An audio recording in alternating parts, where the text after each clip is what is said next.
Assalamualaikum warahmatullahi wabarakatuh. Waalaikumsalam warahmatullahi. Terima kasih yang diberi kesempatan kepada saya. Alhamdulillah, semoga sehat Buya, Amin. sekeluarga, amin. Amin. Ada yang mau saya tanyakan, ini juga dengan teman-teman saya, bukan atas pertanyaan pribadi. Yang pertama, apakah memang belajar zikir itu harus ditalkin? Dan oleh siapa nanti ditalkinnya? Misalkan kami ini teman-teman ada niat ke sana.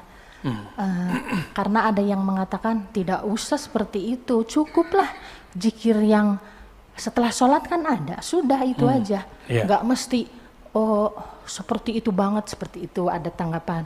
Nah, itu pertama. Yang kedua, bagaimana Buya mensikapi perjuangan Habib Rizik itu, seperti itu. Pak Mirwan yang jawab tuh. Oke, baik. Itu saja. Terima kasih. Assalamualaikum warahmatullahi wabarakatuh. Assalamualaikum warahmatullahi wabarakatuh. Yang pertama, yang kedua kalau sempat ya. Yang pertama tentang talqin. Gak usah lah gitu-gitu amat. Nah, itu karena dia belum tahu rahasia talqin. Ya. Kalau kita mau tanya masalah zikir, jangan dengerin komentar orang awam atau ustadz yang awam dalam zikir. Ustadz ini kan juga ada spesialisasinya. Ada yang spesial sholawat, ada maulidan mulu, ya, talqin nggak pernah. Ada yang cuma bid'ahin talqin mulu sama sholawat, itu ada juga. Yang ngerti talqin orang bersanad, karena talqin itu ada sanadnya kepada Rasulullah Sallallahu Alaihi Wasallam. Dalil talqin di Quran ada. Fa'lam annahu la ilaha illallah. Itu dalil talqin. Apa arti talqin? Memberi bimbingan, memberi pengajaran kepada orang mengenai hakikat la ilaha. Talqin ini ada dua, talqin ilmu, talqin zikir. Quran ada namanya metode talqin, benar. Jadi sebenarnya kita sudah dapat talqin Quran. Kalau nggak ditalkinkan Quran oleh guru, kita nggak akan bisa baca Quran. Jadi Bapak Ibu ini dari dulu bisa baca Quran karena ditalkinkan. Talqin itu beliau baca, kita ngikut. Abatasa, kita ulang. Abatasa, itu talqin baca Quran, talqin ilmu. Ya, atau nggak usah belajar ya, yaudah di rumah aja baca Iqra sendiri di rumah ya, baca Quran sendiri di rumah. Nah, jadi orang-orang komentar begini, dia nggak ngerti apa yang sedang dia komentari. Saya udah sering menyampaikan ini, tolong diingat-ingat. Wala taqafu ma laysa laka bihi ilm, surat Al-Isra. Jangan kamu komentar, jangan berpendirian terhadap hal-hal yang kamu tidak mengerti. Ilmu itu pengetahuannya sudah jelas, ujung pangkalnya, dalilnya apa. Kalau tidak, katakan, oh saya nggak mengerti talqin apa, gitu aja. Ya.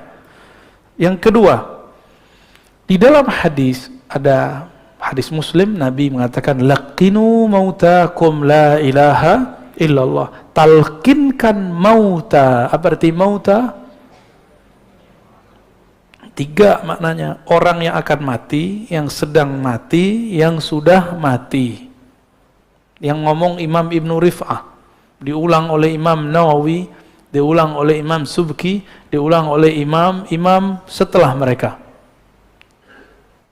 Ada tiga makna ya. Apa aja? Ini bakal mati nggak? Berarti wajib talqin. Yang kedua, sedang. Yang ketiga, ya, dalam riwayat Imam Ibnu Abi Syaibah, Nabi ditanya, bagaimana untuk orang hidup wahai Rasulullah? Nabi mengatakan, lebih baik. Jadi mending kita dapat talqin masa-masa hidup daripada dapat talqin nanti waktu sakarat. Siapa tahu nggak bisa dengar. Udah pernah lihat orang sakarat belum? Dia nggak bisa dengar. Dia melihat tapi bukan kita. Dia ngelihat nggak tahu kemana ngelihat. Dia ngambil nafas tapi nafasnya sudah tersengal-sengal. Apalagi dalilnya? Dalilnya banyak, ada di riwayat Imam Ahmad, Imam Tabarani, bahwa Nabi SAW mentalkin Ubadah bin Samit, mentalkin Sayyidina Ali, mentalkin sekelompok sahabat. Ada talqin jama'i, berjamaah.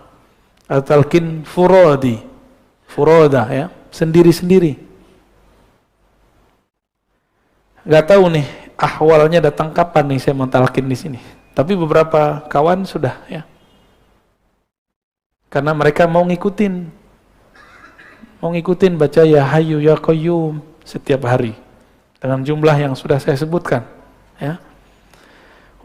Mungkin pada iri kali ya, waktu saya ke Martapura langsung talqin. Antum jangan iri, itu muridnya Abah Guru Sekumpul. Itu mereka tidak pernah meninggalkan maulid setiap pekan. Sholawat terus, nggak pernah sepi dari sholawat. Itu orang-orang Banjar sana. Mereka datang dari berbagai provinsi. Itu saya talqin di tengah hutan, Pak. Itu bukan tengah kota itu. Itu wilayah dulu sempat konflik. Itu kan gunung emas itu. Ditutup oleh pemerintahnya, dijadiin tempat zikir. Canggih nggak tuh? Tadinya orang pada eksploitasi alam. Ngapain mereka di situ? Tambang. Kalau tanah udah ditambang, hancur nggak? Bapak pergi ke Bangka, itu tambang-tambang pribadi. Waduh, kalau kita naik, udah kayak orang Kudisan itu pulau. Ya mohon maaf orang Bangka ya. Itu harus dibenerin tuh, gimana cara benerinnya saya nggak tahu. Ditutup. Nah kemarin kita buat zikir, saya tadinya nggak tahu, tapi ketika datang, kok udaranya enak. Masih banyak kunang-kunang, tahu kunang-kunang? Ini pencirian dalam ekologi, kalau masih ada hewan-hewan tertentu, kita lihat, kita hirup baunya atau kita lihat indikatornya, berarti udaranya masih bagus. Dan orang datang ke situ. Kita dari kota tuh, kota Martapura, Banjarbaru ya, ke sana jauh sekali ada 1 jam. 1 jam udah pakai patwal. Orang datang dari Sampit, dari Palangkaraya, dari Pontianak, dari Balikpapan. Itu datang Pak, dan itu muridnya Abah Guru Sekumpul semua, muhibbin mereka. Abah Guru Sekumpul wafat tahun berapa dulu? 2004 atau 2005? Ya, 2004 ya. Ini mereka santri beliau. Kalau setiap kali ada haul namanya, itu ramainya bukan main, jutaan. Pejabat aja nggak bisa masuk. Jadi mereka sudah muhibbin kepada wali Allah namanya. Abah Guru Sekumpul itu wali Pak, la syak bila niza'. Ya, nggak ada syak lagi. Karena wali itu penciriannya bukan kesaktian, tapi kenal kepada yang mengangkat dia jadi wali. Siapa yang angkat dia jadi wali? Allah. Kenalnya, ma'rifatnya luar biasa. Kemudian yang ketiga, di sana murid beliau, salah satunya Tuan Guru Wildan namanya, itu sudah mengijazahkan talqin secara ilmu hadis. Lah saya malulah, guru kita sudah mentalkin ijazah, tapi saya kok nggak ngasih talqin gitu. Antum doa aja lah ya, yang banyak. Semoga nanti aneh mau talqin di sini ya. Ya, insya Allah sekali sebulan kalau umur kita panjang, kita nanti akan ada masa kita talqin zikir di sini. Ya, tahu kenapa saya belum talqin juga? Karena masih ada sir yang masih belum terima, masih ada mikir. Kayak tadi, ya zikir-zikir aja kayak habis sholat gitu. Dia lupa, dia zikir ba'da sholat, itu juga ditalkinkan oleh imam. Itu talkin tuh, imam mengatakan, astagfirullah, astagfirullah. Itu talkin itu Pak. Cuma talkin am, bukan talkin khas. Talkin yang dimaksud talkin khas, walaupun berjamaah. Ini berjamaah nih, tapi tekniknya khusus. Kalau am, imamnya baca sendiri, kita ngikut. Kalau khas, dibimbing kata per kata, lafaz per lafaz. Insya Allah, ya doa aja lah ya. Kalau nggak sempat ya, semoga husnul khotimah semua. Bagaimana dengan Al-Habib Rizik Syihab? Antum sudah tahu mauqif pendirian saya mencintai semua Habib. Semua Habib saya cinta. Mau Habib alim, Habib jahil, saya cinta. Mau Habib berpolitik, Habib tidak berpolitik, saya cinta karena dia zuriat Rasulullah Sallallahu Alaihi Wasallam. Tapi saya punya pendirian, saya juga ngaji, mereka juga ngaji. Mungkin kami beda guru. Dalam beberapa mazhab pemikiran mungkin kami berbeda dengan Habib. Boleh nggak? Habib sama Habibnya beda. Habib Quraisy Shihab beda dengan Habib Rizik. Yang Habib yang sering isi di sini, Habib Jindan beda dengan Habib Rizik. Maka pro kepada salah satunya bukan berarti pro kepada kebenaran. Itu mahabbah antum aja. Senangnya pergerakan yang mana? Saya terbebas, terlepas dari semua pendirian keagamaan atau politik mereka. Saya cuma mengatakan ana uhibbukum ayyuhal habaib. Aku cinta kepada kalian semua. Karena Nabi SAW mengatakan, ahibbu ahla baiti hubban li. Cintailah ahlu baitku karena engkau cinta kepadaku. Karena saya memandang nasabnya Habib Rizik, nasabnya Habib Jindan, semuanya zuriat Rasul. Di darah mereka ada darah suci Rasulullah SAW. Karena hormat kepada darah mereka, nasab mereka, maka kita cinta kepada mereka. Tapi tolong bedakan cinta dengan fikrah. Ya, kita doakan semoga Habib-Habib kita dijaga oleh Allah. Dalam perbedaan mereka, dalam perseteruan mereka, semoga Allah tetap rahmati kita semua. Negeri ini kalau nggak ada habaib, nggak ada Islam. Itu Wali Songo, semuanya yang masih diperdebatkan ini Sunan Kalijaga. Apakah beliau zuriat atau tidak? Ya, semuanya zuriat Rasulullah Sallallahu Alaihi Wasallam. Paling ada Prof. Slamet Mulyana dulu klaim itu keturunan Cina. Kalaupun dia campuran, tapi nasab ayahnya zuriat Rasulullah. Sunan Gunung Jati, namanya apa? Asy-Syarif, pakai alif lam. Asy-Syarif Hidayatullah. Kenapa disebut Sunan Hidayat Jati? Ini Jati orang Cirebon. Jati, Jati, Zati. Sunan yang mabuk dalam ma'rifat zat Allah.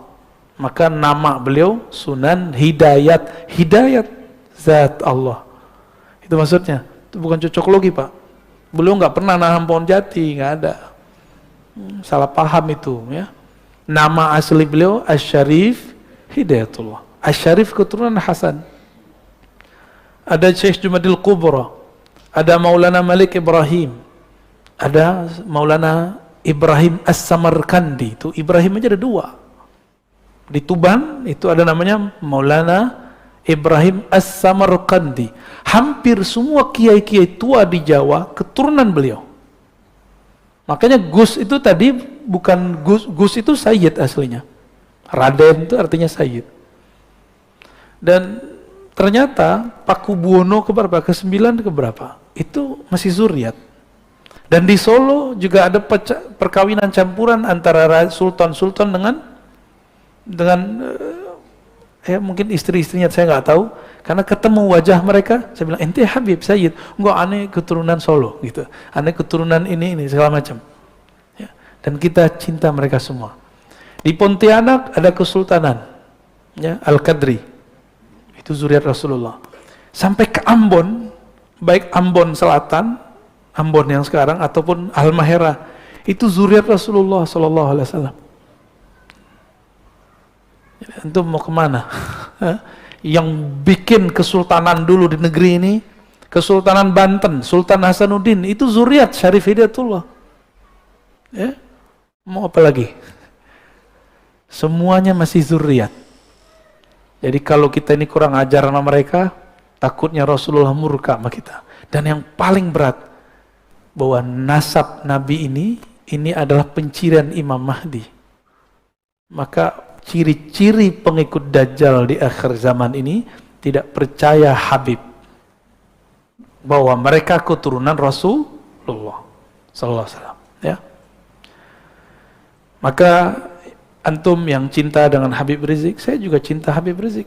Antum yang cinta Habib Jindan, saya juga cinta Habib Jindan. Apalagi guru-guru mereka, Al Habib Omar, ya, ada di Jawa Timur Habib Taufik. Tapi saya juga cinta dengan Habib Quraisy Shihab. Ya. Terus tiba-tiba orang kayak antum yang nggak kuliah S1, S2, S3 tafsir seperti beliau, berani mengomentari tafsirnya. Ngaca dulu. Yang paling lucu LC baru S1 berani komentarin profesor doktor. Pak Quraisy Shihab itu S1, S2, S3-nya tafsir. Penafsiran dia yang sekarang itu hasil dia ngaji di Al-Azhar. Jika berbeda, cukup katakan, oh saya kurang cenderung kepada tafsir Pak Quraisy, saya senangnya tafsir fulan, gak apa-apa. Tapi jangan menghujat, sok-sok pinter, ya. Nanti dihisap semua loh, hati-hati. Dulu saya begitu Pak. Dulu saya termasuk yang menghina Quraisy Shihab. Saya dulu menghina beliau. Ternyata kualat. Disuruh jadi host, jadi MC waktu seminar. Di situ kita kenal beliau, Masya Allah, orangnya tawadu sekali. Sangat-sangat tawadu. Ya. Negeri ini dibangun dulu beberapa persennya oleh zuriat Rasulullah SAW. Maka kalau sekarang mereka berbeda, ya karena memang dari dulu mereka berbeda. Kita doakan Habib Rizik, semoga Allah jaga dia. Semoga beliau segera keluar. Semoga nanti tambah adem, ya. Semoga nanti para Habib kita pergerakannya bertambah mesra. Amin ya Rabbal. Untuk para habaib, mari kita bacakan Al-Fatihah. A'udzubillahi bismillahirrahmanirrahim. Iyyaka na'budu wa iyyaka nasta'in. Shiratal ladzina an'amta 'alaihim ghairil maghdubi 'alaihim waladdallin. Amin. Demikian Bapak Ibu, ya. Saya tidak berbicara politik, tapi di belakang politik aja. Semoga kajian ini diberkahi Allah, kita yang hadir semuanya dipandang dengan ridhonya, dengan rahmatnya. Amin ya rabbal alamin. Mohon maaf atas salah dan kurangnya. Allahumma salli ala nabiyyina Muhammad. Subhanakallahumma wa bihamdika asyhadu an la ilaha illa anta astaghfiruka wa atubu ilaik. Assalamualaikum warahmatullahi wabarakatuh.